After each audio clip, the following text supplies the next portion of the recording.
नमस्कार दोस्तों, एक बार फिर से स्वागत है आप सबका आपके अपने चैनल ज्ञान की बातें में। दोस्तों, आज की वीडियो उन लोगों के लिए है जिनके ऊपर बहुत ज़्यादा कर्जा हो गया है, बहुत परेशान हैं वो लोग कि कर्जा कैसे निपटाएं। और कुछ लोग होते हैं जो बीमार भी बहुत रहते हैं, तो उन लोगों के लिए आज की वीडियो है। हाथ जोड़ के विनती है आप लोगों से, वीडियो लास्ट तक देखिएगा। वीडियो अगर आपको थोड़ी सी भी पसंद आती है तो प्लीज़ उसे लाइक ज़रूर करें, क्योंकि आप लोगों के एक लाइक से मुझे मोटिवेशन मिलेगा, जिससे मैं आप लोगों के लिए और भी जानकारियाँ लेकर आऊँगी। तो चलिए एक बार जयकारा लगा लेते हैं बाबा का, हारे के सहारे की जय। कमेंट बॉक्स में ज़रूर लिखिएगा। तो दोस्तों, आप लोगों को करना क्या है, चलिए वो जान लेते हैं। आप लोगों को लेना है एक नारियल, पानी वाला जो नारियल होता है ना, बस वही लेना है। और एक लेना है पीला कपड़ा, 1.25 मीटर पीला कपड़ा लेना है। अब आपको एक कॉपी लेनी है, एक पेन लेना है।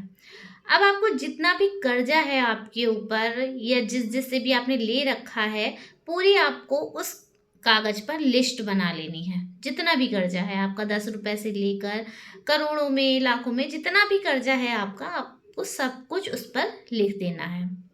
अब आपको क्या करना है, उस कागज को फोल्ड करना है। फोल्ड कर लिया, उसके बाद आपको वो जो आपने नारियल लिया था उसके ऊपर उस फोल्ड करे हुए कागज को रखना है और कलावे की सहायता से उसको लपेट देना है। अब आपने जो वो 1.25 मीटर पीला कपड़ा लिया था ना, उसको भी आपको नारियल के ऊपर बांध देना है। कागज को आपको कलावे से बांध देना है, पहले लपेट देना है, उसके बाद आपको पीला कपड़ा ऊपर से लपेट देना है। अगर रुक नहीं रहा है तो उसको भी आप कलावे से बांध सकते हैं। अब इतना आपने कर लिया, अब आगे सुनिए दोस्तों। अब आप ये उपाय गुरुवार के दिन, ग्यारस के दिन, अमावस के दिन या फिर पूर्णिमा के दिन, इन 4 दिनों में आप किसी भी दिन ये उपाय कर सकते हैं। क्योंकि ये 4 दिन ऐसे होते हैं जब हम कुछ उपाय करते हैं, बाबा को मनाते हैं या कोई भी उपाय करते हैं भगवान से रिलेटेड, तो ये जो 4 दिन होते हैं ये बहुत ही शुभ होते हैं और इन दिनों में करे हुए उपाय बहुत ही कारगर होते हैं। वैसे तो आप ये सब घर पे कर सकते हैं, लेकिन अगर आप श्याम बाबा के मंदिर जा रहे हैं तो आप ये सब करके ले जाइए बाबा के वहाँ।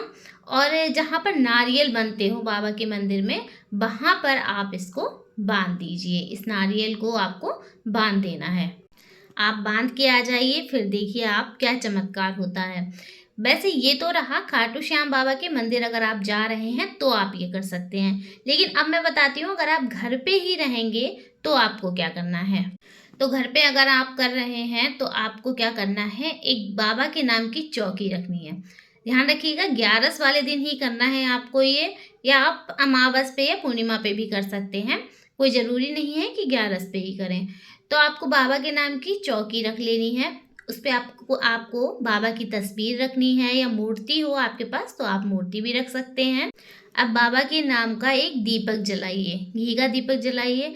देखिए, कुछ लोग होते हैं उनके घर में खाटू श्याम जी की तस्वीर नहीं होती है, तो उनको क्या करना है भाई, होते हैं कुछ लोग नहीं होती है तस्वीर, तो उसके लिए आपको चिंता करने की ज़रूरत नहीं है। उसका उपाय भी मैं बताती हूँ। आप बाबा की चौकी लगाइए और सिर्फ बाबा के नाम की जोत जला दीजिए, घी की जोत जला दीजिए। और लक्ष्मी गणेश तो सबके घर में होते ही हैं, तो आप उनको विराजित कर दीजिए और बाबा का नाम लेकर उनको स्थापित कर दीजिए चौक पर। फिर आपको क्या करना है, एक कंडा लेना है, जो उपला होता है ना, उपला जिसकी हम अग्यारी करते हैं, उसको आपको अग्यारी के लिए तैयार कर लेना है, मतलब उसको गर्म कर लेना है। अब जब वो कंडा पक जाता है, गर्म हो जाता है, मतलब अग्यारी के लिए तैयार हो जाता है, तो आपको क्या करना है, एक हवन कुंड लेना है, जिसमें भी आप अग्यारी करते हो, माता रानी की अग्यारी करते होंगे आप, बस वैसे ही आपको कंडे को तैयार करना है। अब उसमें घी डालना है और उस कंडे को प्रज्वलित करना है। अब आपने जो वो नारियल तैयार किया था ना, उसको बाबा के सामने रखते हुए बाबा की जोत के सामने रखिए। अगर बाबा की जोत के सामने आप नहीं रख पा रहे हैं तो आप चौकी पर रखिए और हाथ जोड़कर बाबा से प्रार्थना कीजिए कि बाबा मेरे ऊपर इतना कर्जा है, मैं इतनी परेशान हूँ, इतना परेशान हूँ, बीमारियों से परेशान हूँ। बाबा हम पर दया कीजिए, आप तो हारी के सहारे हैं, आप सबकी सुनते हैं बाबा, हमारी भी सुनिए। और 108 बार आपको ओम श्याम देवाय नमः का जाप करना है। 108 बार जब आप इसका जाप कर लेंगे, उसके बाद आपको बाबा का भोग लगाना है। बाबा को भोग में आप कच्चा दूध लगा सकते हैं, क्योंकि कच्चा दूध बाबा को बहुत प्रिय है। तो कच्चे दूध का भोग लगा सकते हैं या आप चूरमे का भोग लगा सकते हैं। आप श्रद्धा से, अपनी भक्ति से जिस चीज़ का भी भोग लगाएंगे, बाबा उसको स्वीकार करेंगे, क्योंकि आप मन से श्रद्धा से कर रहे हैं काम। बस जो भी काम करिए, मन में एक विश्वास रखिए कि बाबा आपका काम ज़रूर सफल करेंगे। अब आपने जो नारियल रखा हुआ है बाबा के सामने, बाबा की अग्यारी के सामने, तो आपको क्या करना है, बाबा से बोलना है, आंखें बंद करके ध्यान लगा के बाबा का। और बाबा से बोलिए कि बाबा जब मेरा कर्जा ख़त्म हो जाएगा या मुझे इस बीमारी से मुक्ति मिल जाएगी, तब मैं आपके खाटू धाम आकर इस नारियल को चढ़ाऊँगा या चढ़ाऊँगी। तो आप अगर, जैसे कि आप अगर नहीं जा पा रहे हैं खाटू धाम, नहीं किसी कारणवश नहीं जा पा रहे हैं, वैसे कोशिश करिए कि आप खाटू धाम जाके ही नारियल को चढ़ाएं। लेकिन अगर किसी कारणवश नहीं जा पा रहे हैं, तो अगर आपके आसपास कोई मंदिर है, खाटू श्याम जी की उसमें मूर्ति रखी हुई है, तो आप वहाँ चले जाइए। वहाँ जाकर आप खाटू श्याम जी के आगे उस नारियल की भेंट को बाबा के आगे रख दीजिए। दोस्तों, मैं एक चीज़ आप लोगों को बताना भूल गई थी कि नारियल में जब आपको कलावा बांधना है, तो उसमें आपको, जब आप कागज़ लपेटेंगे ना अपना लिखा हुआ, तो उसमें आपको 11 रुपए भी लपेट देने हैं नारियल के साथ में ही। तो उस भेंट को आप बाबा के सामने रखाइए और बाबा मंदिर में जाकर बाबा को धन्यवाद बोलिए कि बाबा आपने मुझे इस कर्जे से मुक्ति दिलाई है, मुझे इस बीमारी से मुक्ति दिलाई है, मैं आपका धन्यवाद करती हूँ।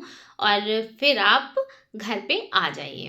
तो दोस्तों, मैंने आपको जितना भी जो कुछ था सब क्लियर बता दिया है कि अगर आप खाटू धाम जा सकते हैं तो आपको नारियल कैसे चढ़ाना है, वहाँ पर अरदास कैसे लगानी है, और अगर आप घर पर ही कर रहे हैं तो आपको कैसे करना है। फिर भी अगर आपके मन में कोई डाउट है, कोई क्वेश्चन आ रहा है, तो वो आप मुझे कमेंट बॉक्स में पूछ सकते हैं। मैं आपको पूरी क्वेश्चन का आंसर देने की पूरी कोशिश करूँगी। तो कैसी लगी आपको आज की वीडियो? आशा करती हूँ कि आज की वीडियो आपको पसंद आई होगी। अगर पसंद आई हो तो वीडियो को लाइक शेयर करें और आपके अपने चैनल को